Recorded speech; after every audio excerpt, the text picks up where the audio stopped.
Hi అండి, నేను Razia's healthy kitchen నుంచి. ఈరోజు మన లంచ్ ప్లానింగ్లో బెండి ఫ్రై అండి. ఇది చాలా సింపుల్గా చేసుకోవచ్చండి. మనము ఇందులో ఆయిల్ కూడా ఎక్కువ లేకుండా చాలా ఫాస్ట్గా 10 మినిట్స్లో మనకి రెడీ అయిపోయే బెండకాయ ఫ్రై అండి. చాలామంది బెండకాయ ఫ్రై అంటే లంచ్లో వేసుకుంటూ ఉంటారు, కానీ ఈరోజు నేను చేస్తున్నట్టుగా ఇలా ప్లాన్ చేసి వేసుకుంటే చాలా పర్ఫెక్ట్గా ఉంటుందండి లంచ్లో కూడా.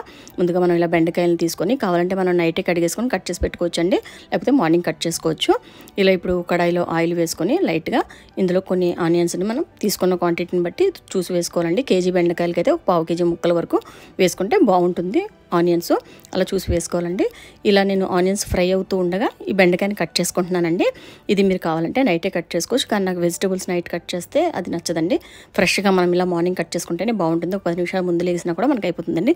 6 o'clock స్టార్ట్ చేసినా కూడా మనకి చక్కగా 7 కల్లా కూడా ఇలా షార్ట్ మనం కట్ చేసుకొని ఫాస్ట్గా పెట్టేసుకుంటే చక్కగా ఫాస్ట్గా అయిపోతుందండి. ఇలా ఫాస్ట్గా కటింగ్ అవ్వడానికి కోసం కూడా ఇలా బెండకాయల్ని మొత్తం అన్నీ కూడా ఎన్ని మనం చేత్తో పట్టుకోగలిగితే అన్ని కట్ చేసుకొని ఇలా కట్ చేస్తే చాలా సింపుల్గా కూడా చాలా ఫాస్ట్గా అయిపోతుంది మన కటింగ్ కూడా. ఇలా చక్కగా ఫ్రెష్గా అన్నీ కూడా ఇలా కట్ చేసి పెట్టేసుకున్నామండి. ఇప్పుడు దీన్ని మనము ఫ్రై చేసుకుందాము.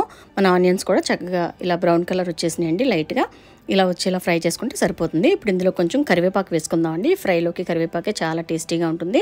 చాలా సింపుల్గా అయిపోయే ఫ్రై అండి ఇది. నేను ఆల్రెడీ ఛానల్లో ఈ ఫ్రైని కూడా వీడియో పెట్టున్నాను, చాలా సింపుల్గా చేసుకోవచ్చు. ఇప్పుడు ఇందులో కొంచెం పసుపు, కొంచెం కారం అండి లైట్గా వేసుకోవాలి, అది కూడా ఎక్కువ కాకుండా కరెక్ట్గా మనం తీసుకున్న క్వాంటిటీకి సరిపడేట్టుగా కరెక్ట్గా వేసుకుంటే బాగుంటుంది. సో ఇలా వేసుకొని ఇప్పుడు బెండకాయ ముక్కలను కూడా ఇందులోకి వేసేసుకొని చక్కగా సిమ్లో పెట్టుకొని స్టవ్ని మనం దీన్ని బాగా మిక్స్ చేసుకుంటూ ఒక 10 మినిట్స్ మాత్రం ఈ 10 మినిట్స్ లోపు ఒక 2 నిమిషాలకు ఒకసారి మూత పెట్టుకొని తీసుకొని అలా మనం ఫ్రై చేస్తుంటే జస్ట్ అలా ఆ వాటర్కి మగ్గిపోయి చక్కగా బెండకాయ అంతా ఉడికిపోతుందండి. ఇంతేనండి, బెండకాయ ఫ్రై చాలా సింపుల్గా అయిపోతుంది. మార్నింగ్ మన లంచ్ ప్లానింగ్కి పర్ఫెక్ట్గా ఉంటుంది. ఇలా చేసుకోవడం వల్ల బెండకాయలో ఉండే పౌష్టికత అంతా కూడా చక్కగా అందుతుందండి. ఏ విధంగా డీప్గా చేయకుండా ఫ్రై మనం దీంతోపాటు మనం బ్రేక్ఫాస్ట్ కూడా చాలా ఈజీగా చేసుకోవచ్చండి. నేనైతే ఇడ్లీ పిండి ఉంటే ఇలా రొట్టి వేసానండి. చట్నీ కూడా ఇంట్లో ఉన్న చట్నీయే, నిన్న చేసిన చట్నీ. సో ఇలా దీంతోపాటు ఏదో ఒక ఫ్రూట్ యాడ్ చేసుకుంటే చక్కగా బ్రేక్ఫాస్ట్ కూడా చక్కగా రెడీ చేసినట్టు ఉంటుందండి. దీంతోపాటు మనం ఇందులో వేసేటప్పుడు ఎప్పుడు కూడా ఫ్రైస్లోకి చూసి వేసుకోవాలండి. సాల్ట్ ఎప్పుడు దేంట్లో కూడా టూ మచ్ వేయకుండా కరెక్ట్గా లైట్గా వేసుకుంటేనే ఆ కర్రీస్ కానీ ఫ్రైస్ అన్నీ ఏదైనా టేస్టీగా ఉంటాయి. బెండకాయ ఫ్రైలో కూడా చూసి లైట్గానే వేసుకోవాలి. ఇలా మూతకు పెట్టుకుంటూ 2 నిమిషాలకు ఒకసారి మనం ఇలా ఫ్రై చేసుకుంటే 10 నిమిషాల్లో మన ఫ్రై చక్కగా ఈజీగా మగ్గిపోయి చక్కగా రెడీ అయిపోతుందండి. చాలా టేస్టీగా ఉంటుంది ఇలా ఫ్రై. ఇప్పుడు ఇలా ఫ్రై అయిన దాన్ని నేను కొంచెం అయితే తీసేస్తున్నాను అండి వేరేగా బౌల్లోకి. మనకి ఎంత కావాలో పిల్లలకి మనం ఎంత వేద్దాం అనుకుంటున్నాం అనేది మాత్రమే కడాయిలో ఉంచేసి ఇందులోకి డైరెక్ట్గా మనం రైస్ వేసుకుందాము. ఇప్పుడు కూడా మనం ఈ ఫ్రై చేసినప్పుడు రైస్ క్వాంటిటీ తక్కువ పెట్టుకొని బెండకాయని ఎక్కువగా ఫ్రైని ఎక్కువ వేసుకుంటే చక్కగా పిల్లలు తినడానికి బాగుంటుందండి. వాళ్ళ పౌష్టికత కూడా చక్కగా అందుతుంది. నేనైతే ఇలా రైస్ని కొంచెం 2 బాక్సెస్లో వేసుకోవడం కోసమని కొంచెం రైస్ ఇందులో వేసుకుంటున్నానండి. డైరెక్ట్ ఇదే డిష్లోనే మనం మిక్స్ చేసుకుందాము. ఇలా మిక్స్ చేసి పెట్టడం వల్ల మధ్యాహ్నం పిల్లలు తినేటప్పటికి ఏమీ పాడవదండి. చక్కగా ఇందులో ఎటువంటి వాటర్ అది లేదు కాబట్టి ఫ్రై కాబట్టి అసలు పాడవదు. చక్కగా చాలా బాగుంటుందండి బెండకాయ ఫ్రై అయితే మాత్రం. మొత్తం అంతా కూడా చక్కగా మిక్స్ చేసుకొని ఇప్పుడు దీన్ని మనం బాక్స్లో వేసుకుందామండి. ఇలా కంప్లీట్గా ఇలా మిక్స్ చేసుకుంటే తినేటప్పుడు కూడా మంచిగా మ్యారినేట్ అయ్యి టేస్ట్ కూడా చాలా బాగుంటుందండి. పిల్లలు బెండకాయ ఇష్టపడని పిల్లలు కూడా మనం ఇలా మిక్స్ చేసి పెట్టేస్తే మనం ఎంత వేసాం కర్రీ అనేది కూడా వాళ్ళకి తెలియదండి. చక్కగా వాళ్ళు తినేటప్పుడు చాలా టేస్టీగా ఉంటుంది.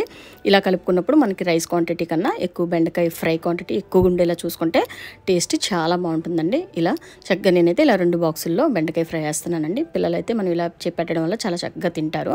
ఇలా 2 బాక్సుల్లో బెండకాయ ఫ్రై వేసుకొని ఒక బాక్స్లో మాత్రం కర్డ్ రైస్ వేసుకుందామండి. ఇప్పుడు మనం కర్డ్ రైస్ వేసేటప్పుడు రైస్ తక్కువగా ఉండి కర్డ్ ఎక్కువగా వేసుకుంటే చక్కగా బాగుంటుందండి. వాళ్ళకి అందవలసిన ప్రోటీన్ చక్కగా అందుతుంది. ఇందులోనే కొంచెం మనము కర్డ్ వేసేసుకొని కర్డ్ వేసేటప్పుడు ఇప్పుడు కూడా రైస్ కూడా బాగా చల్లారి ఉండాలండి. వేడన్నంలో ఇప్పుడు కూడా పెరుగు వేయకూడదు. సో రైస్ని కొంచెం చల్లారి పెట్టుకొని ఇలా కర్డ్ వేసుకుందామండి. ఇలా కర్డ్ వేసిన తర్వాత కర్డ్ క్వాంటిటీ కొంచెం ఎక్కువ వేసుకొని లైట్గా దీంట్లో సాల్ట్ వేసి మిక్స్ చేసి పెట్టేస్తే పిల్లలు తినేటప్పుడు చాలా బాగుంటుంది. వాళ్ళు తినేటప్పుడు జస్ట్ లైట్గా కొంచెం వాటర్ వేసుకొని తిన్నా కూడా చాలా బాగుంటుందండి. ఇలా ఇప్పుడు 4th బాక్స్లో అయితే ఏదో ఒక డ్రై ఫ్రూట్ కానీ నార్మల్ ఏ ఫ్రూట్ అయినా కూడా పెట్టినా మన ఇంట్లో ఏది అవైలబుల్గా ఉంటే అది పెట్టినా కూడా చాలా బాగుంటుంది. నేనైతే ఇలా డ్రై ఫ్రూట్స్ పెడుతున్నానండి. ఇందులోకి బాదాము, క్యాజు, ఇంకా పిస్తా, దీంతోపాటు చెరీస్ కూడా వేసాను. ఇవి వచ్చి మ్యాంగో డ్రై ఫ్రూట్ అండి. మన ఛానల్లో ఉంది, నేను చేయడం ఎలాగో చూపించాను. సింపుల్గా మనం ఇలా చేసి పెట్టేసుకుంటే మంచి సి విటమిన్ మనకి ఇయర్ అంతా కూడా మనకి స్టోరేజ్ ఉంటుందండి. పిల్లలు కూడా చక్కగా ఇష్టపడుతూ తింటారు. ఇది చాలా సింపుల్గా చేసుకోవచ్చండి. ఈ మ్యాంగో డ్రై ఫ్రూట్ అనేది ఛానల్లో ఉంది, ఒకసారి నేను లింక్ డిస్క్రిప్షన్లో ఇస్తాను, ఒకసారి చూడండి.